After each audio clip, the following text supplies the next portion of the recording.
SCP document recovered from the Marianas Trench. I need to write this down, because I forget things sometimes. I think what I heard today was important. Not to me.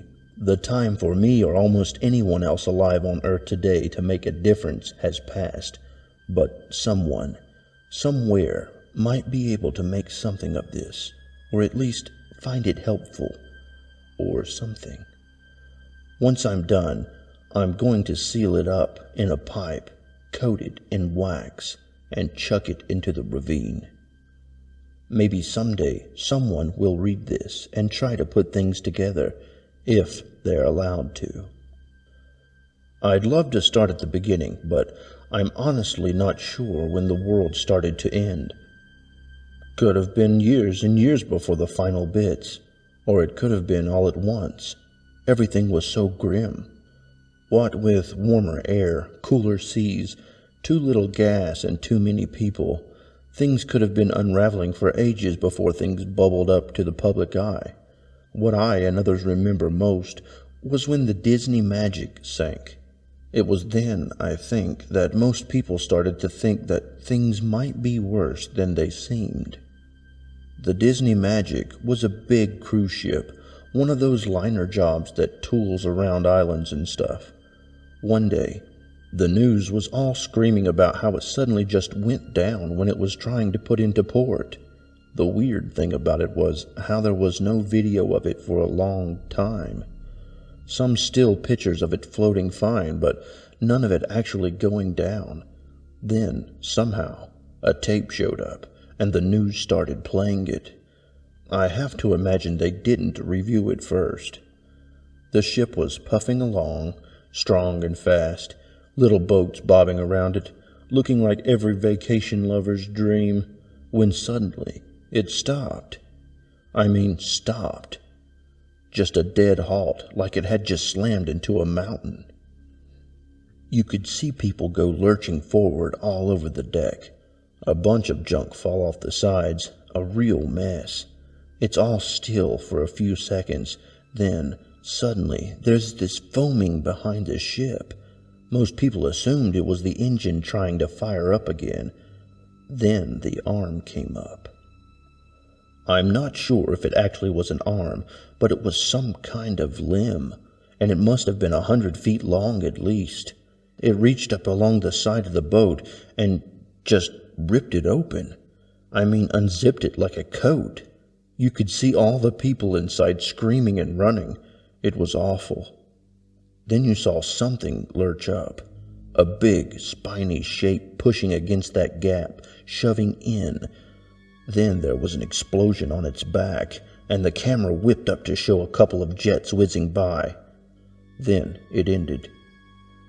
I remember just sitting there, stunned, looking at the TV, barely noticing the president coming on to declare a state of emergency. I think it was 2 or 3 days later when the TV went under full government control, but it may have been a week, I'm not sure. Internet got clamped later, but soon all you could hear, read, or see was "Remain calm, everything is under control." The oddest thing was that life really didn't change much for a while. Bills still came, still had to go to work, go to school, all that. Just a lot more scared faces and a lot more weird talk. Pretty soon we were getting told that whole towns were being evacuated, that there was a plague or a riot or a terrorist bomb or some other nightmare. My brother down south said that they got moved because of a huge wildfire.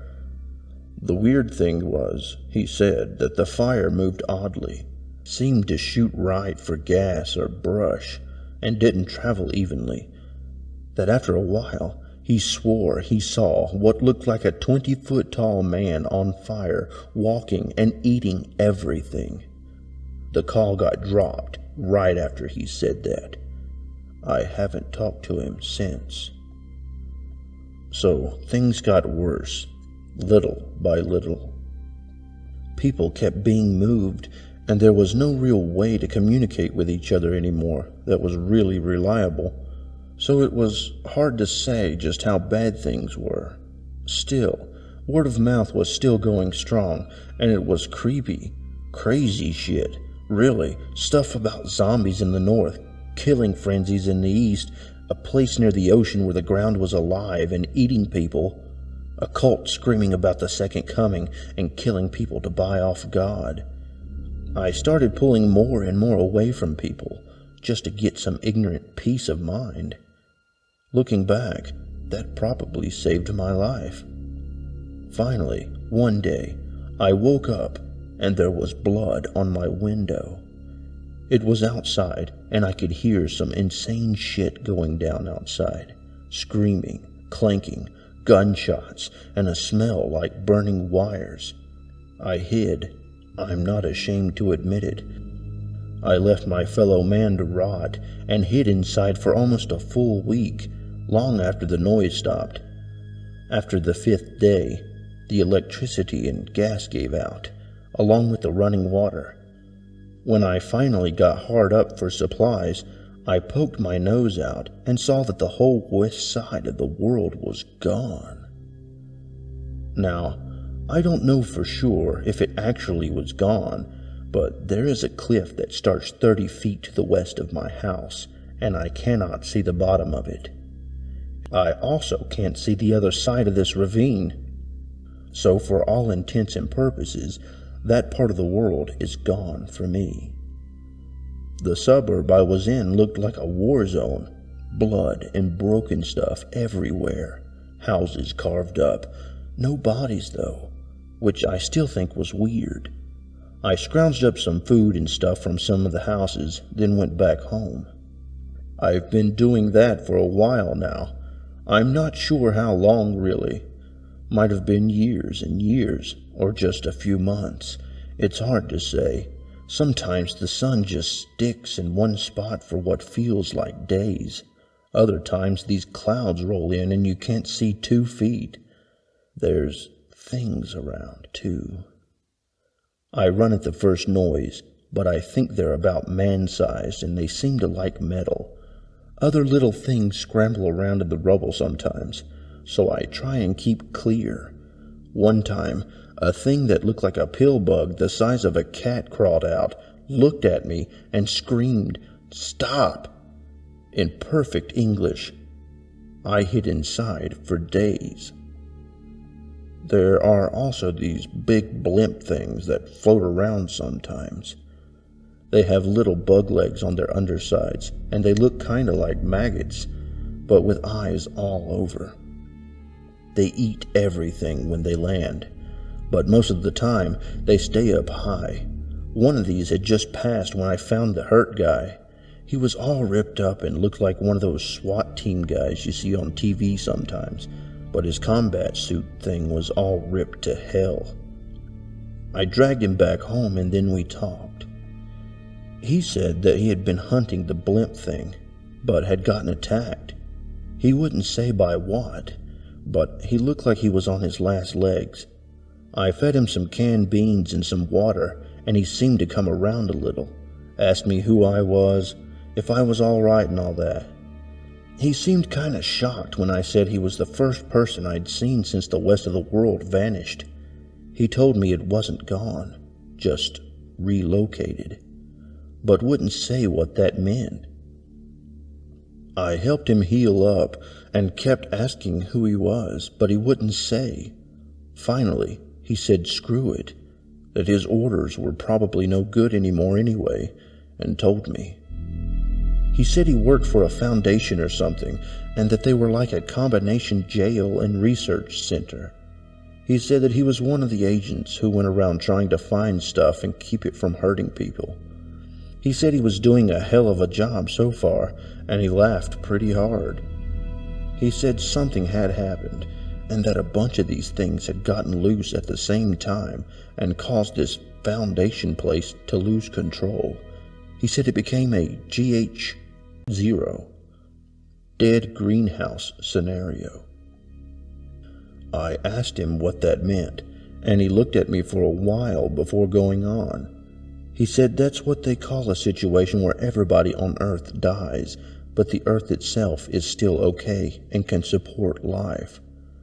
I asked what did that matter if everybody's dead, and he smiled strangely. I asked him if anyone else on Earth was still alive, and he said yes, but carefully spread out and contained.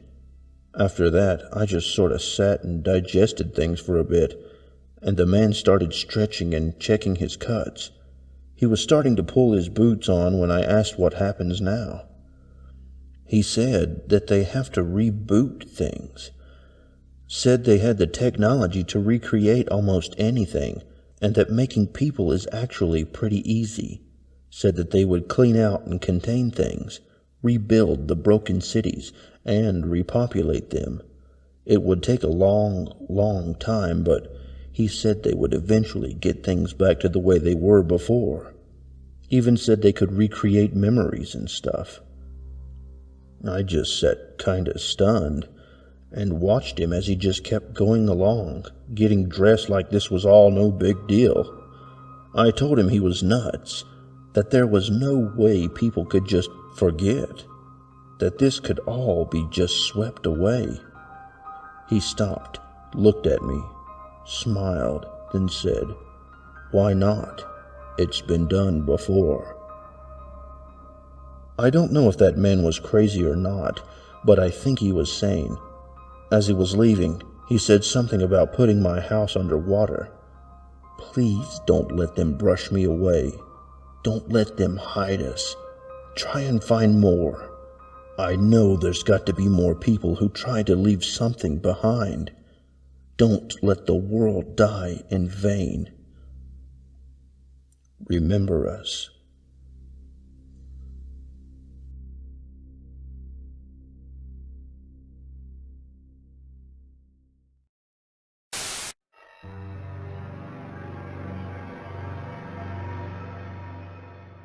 Hello, listener. If you've made it this far, why not follow me on Twitter at CreepypastaED? Don't forget to click the link to subscribe, if you dare. And if you have a creepypasta or any chilling, creepy, spine-tingling story you want to be heard, send it to creepypastaed@gmail.com. Look me up on the Creepypasta Amino app. And remember, don't fall.